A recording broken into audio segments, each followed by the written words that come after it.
Здравствуйте. Сегодня я вспомнил один фрагмент, который мне рассказывали по чемпионату Европы именно командному 2010 года. Вот последние вот пару репортажей мы смотрели партии и фрагменты из этого чемпионата. И вот интересный был момент на чемпионате.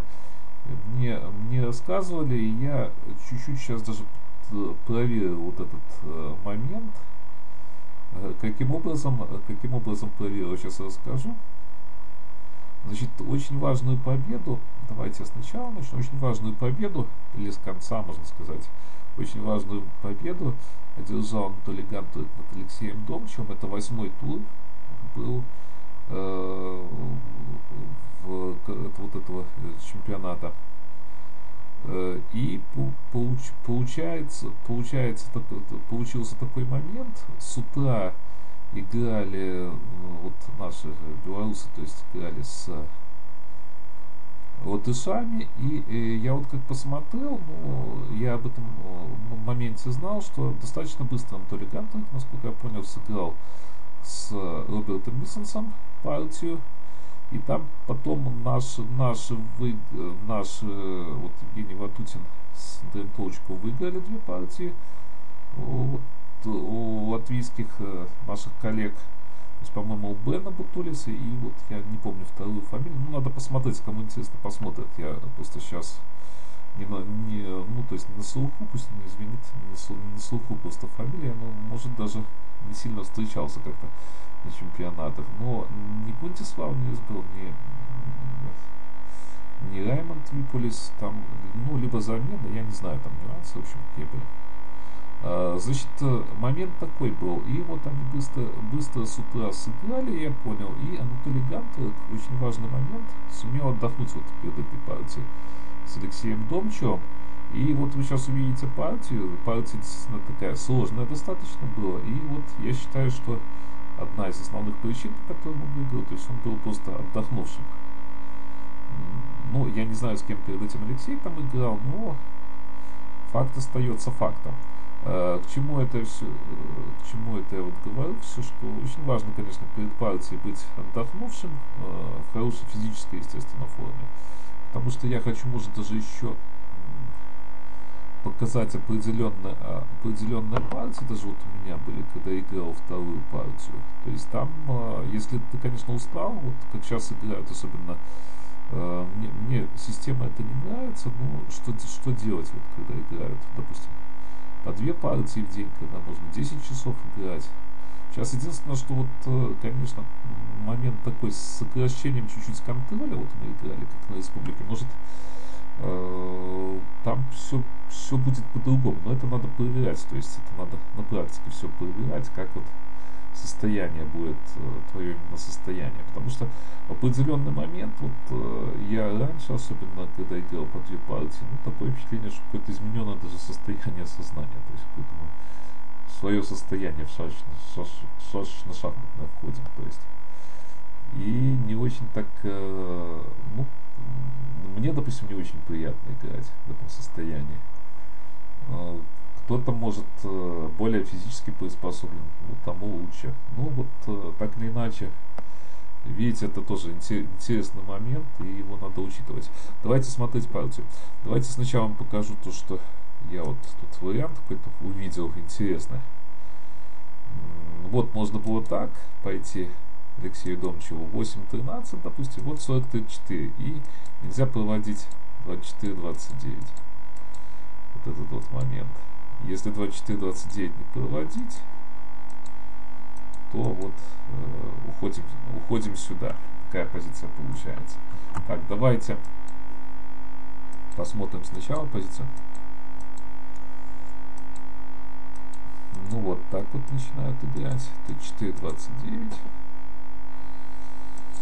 И 20-25. Вот видите, сразу нигде не меняется, то есть никакой классики не играет и сразу завязывает в игру именно на коловые позиции. Там, конечно, гораздо, думаю, поострее, потому что вот классику тоже, если учитывать командные соревнования, то если бы он играл классику, здесь 20-24, ну, наверное, бы очень много ходов белые подряд сделали бы, и потом уже что-то бы искали в определенной позиции. Поэтому вот 20-25 достаточно логичный ход. 17, 39, ну вот, видите,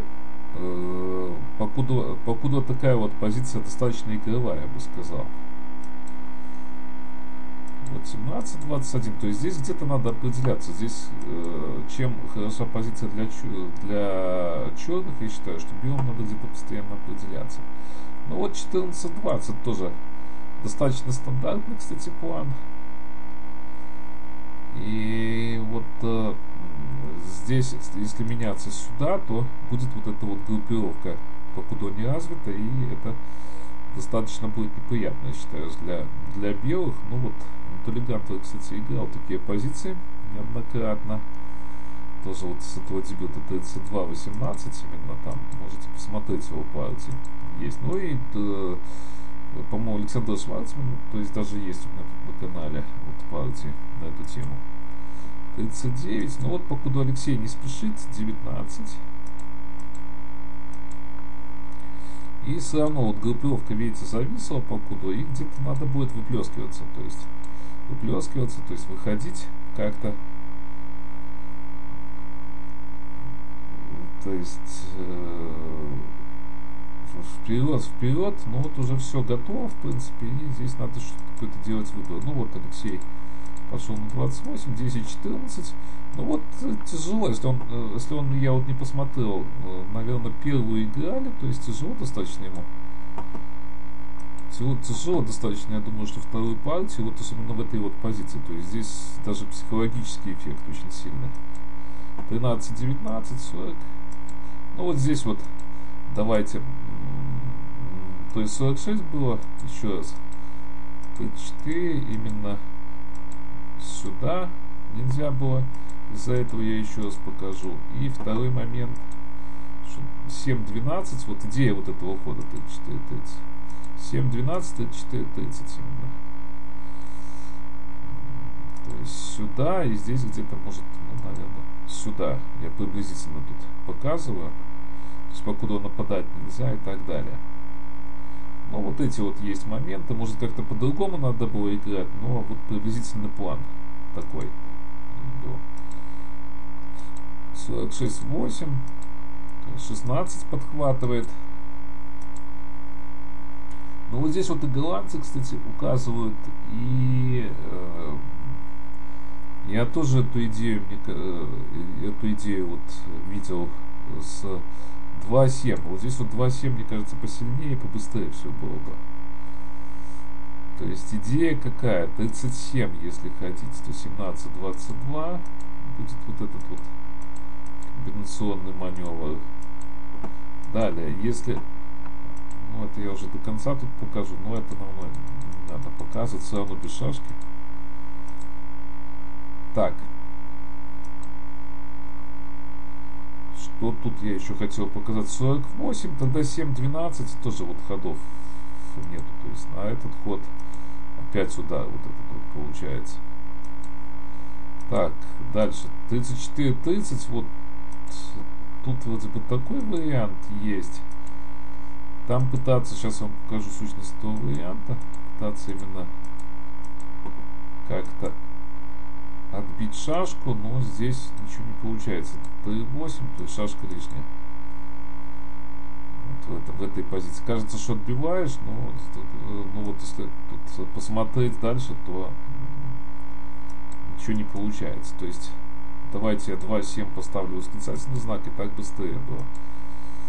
То есть 45-40, 17-22, ну вот здесь, видите, игра завязывается, хотя, наверное, позиция все-таки думаю, что выиграна. Может где-то что-то, давайте вот смотреть, а дальше глубоко не внедрялся, честно скажу, в позицию, в расчет. То есть можно было здесь еще это посчитать, эту позицию, но вот видите, совсем классика, ой, не классика, извиняюсь, рогатка плохая, потому что разменять нельзя тут. Конечно, очень тяжело. 12-18. Но я думаю, что вот более логичный, конечно, этот ход. Почему меняют? Потому что шашки вот вне рогатки. 13-18. То есть какая-то идея стоит, но это слишком все просто, достаточно просто. То есть поменял и 9. Ну, опять, как тут ходить, видите, на 27 не пойдешь, на 28 тоже не пойдешь. Получается 31-26 автоматом, 3-8 и... То есть, если сюда, то прерывается, надо, наверное, меняться автоматически. То есть, не наверное, надо точно меняться. Ну, вот, позиция очень плохая, конечно. Так, если сюда, то есть там тактика. Я думаю, вот это вот. Потому что здесь еще варианты, конечно, есть, кроме этой тактики. То есть, я даже здесь, наверное, не буду ничего ставить. Но здесь тоже выиграно. То есть, только по-другому выиграно. Ну, вот такая вот позиция получилась. Видите, достаточно сложная. То есть, сумел создать проблемы для Алексея Домчева, Толигантова, и выиграл. Ну, я вот повторюсь, что, наверное, очень важный момент, то, что он все-таки отдохнул перед партией. Потому что у меня были, как я уже говорил, то есть моменты интересные, может, я как-то их освещу. Но вот на командном я когда-то показывал, просто не хочу повторяться с партией. Когда-то на командном был тоже интересный момент, но это не будет, наверное, не знаю, наверное, уроком тоже. Будет это 2016, наверное, год, когда мы первую партию играли с Айнуром Шайбаковым. Очень красивая, кстати, партия была. Наверное, многие помнят, когда Айнур вторгся на 20-70, но партия очень хорошая, то есть провел он очень хорошо, и очень хорошая идея. Но вот там тоже я практически не отдохнул, ну там свои моменты были. Я, конечно, наверное, сам ошибся, ну и там еще момент один был, наверное, ошибка была автоматическая, поэтому я там ничего не мог сделать, к сожалению. Сейчас бы, наверное, вот я это сделал по-другому, но тогда это автоматом было, и там, ну, то есть сечение обстоятельств тоже было, я просто не отдохнул, и вот в конце концов я проиграл вот эту партию, и первую самую. И тут тоже достаточно нехорошие последствия для команды, конечно, были, но так получилось. Игра есть игра. Надо учитывать все моменты. Итак, до новых встреч.